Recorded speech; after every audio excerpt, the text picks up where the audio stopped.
کوئی مصیبت نازل نہیں ہوتی مگر اللہ کے حکم سے، اور جو شخص اللہ پر ایمان لاتا ہے وہ اس کے دل کو ہدایت دیتا ہے، اور اللہ ہر چیز سے باخبر ہے۔ اور اللہ کی اطاعت کرو اور اس کے رسول کی اطاعت کرو، بس اگر تم منہ پھیر لوگے تو ہمارے پیغمبر کے ذمے تو صرف پیغام کا کھول کھول کر پہنچا دینا ہے۔ اللہ جو معبود برحق ہے، اس کے سوا کوئی عبادت کے لائق نہیں، تو مومنوں کو چاہیے کہ اللہ ہی پر بھروسہ رکھیں۔ مومنوں، تمہاری بیویوں اور اولاد میں سے بعض تمہارے دشمن بھی ہیں، سو ان سے بچتے رہو، اور اگر معاف کر دو اور درگزر کرو اور بخش دو تو اللہ بھی بخشنے والا ہے، مہربان ہے۔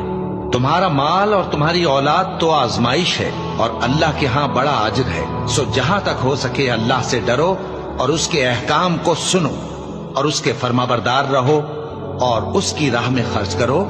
یہ تمہارے حق